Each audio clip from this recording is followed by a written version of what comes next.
Baada ya Wakenya kutoa heshima zao za mwisho kwa hayati Raila Odinga na kumpa mkono wa buriani siku ya Jumapili Oktoba 19 katika maeneo ya Kang'o Jaramogi, eneo la Bondo, kaunti ya Siaya, kumekuwa kushuhudiwa maombi maalum.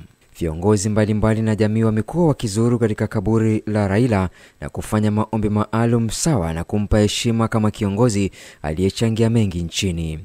Rais mstaafu Uhuru Kenyatta alikuwa wa kwanza kuzuru katika eneo hilo siku moja tu baada ya mazishi ya Raila, akiambatana na viongozi wengine na kisha kufanya maombi kama ishara ya kumwaga rasmi kutokana na urafiki wao wa karibu.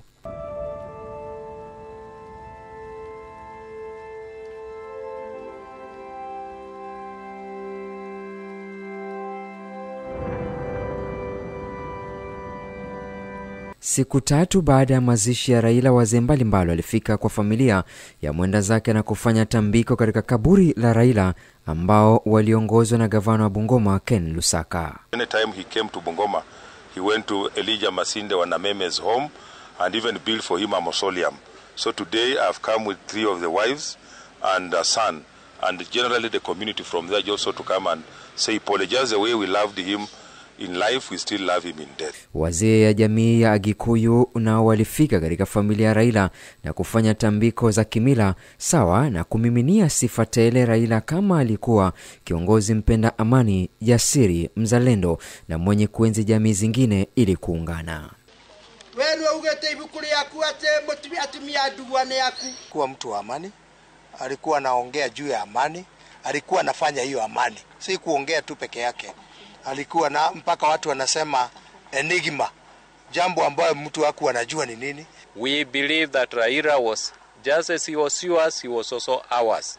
I know that and he used to say this, that sisi Wakikuyu ni wadhoniwa, ni in-laws wake. Hata hivyo, mwenyekiti wa Royal Media Services SK Macharia, ambaye alikuwa rafiki wa karibu wa hayati Raila, pia alizuru katika eneo la Kang'o Jaramogi na kutoa heshima zake za mwisho pamoja na pole kwa familia ya Raila Odinga. I came this morning to see Aida and pat her back and tell her to keep heart. Merely because she has been left by her husband, who is also my brother. You take heart, Mama. Take heart. Thank you. We'll find him there. He's a great man. He was a great man. Hata hivyo, siku ya Alhamisi Oktoba 24, ambao ni siku 4 tu baada ya mazishi ya Raila, jamii ya Dholuo ilifanya tambiko maalum la kumuidhinisha mwanawe hayati Raila Odinga, ambaye ni Raila Junior, kama kiongozi wa familia, kwani tambiko hizo hufanywa kwa kuzingatia mila na tamaduni za jamii ya Dholuo.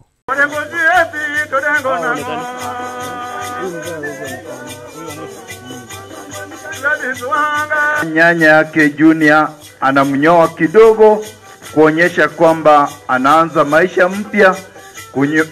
Kumea kwenye nywele yake itaonyesha kwamba anaanza maisha mpya bila baba.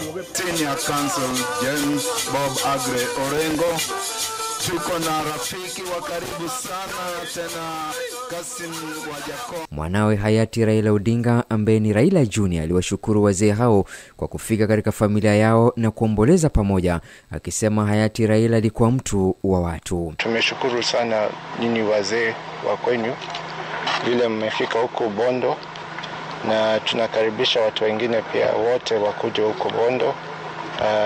Wanaweza omba na sisi na kukuja kutembelea grave ya mzee.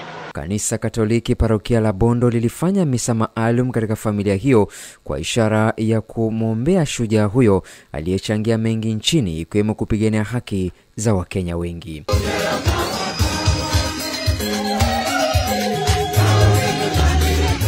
Nikiripotia Coco FM, mimi ni Mwahoka Mtumi. Coco FM, ladha ya Pwani.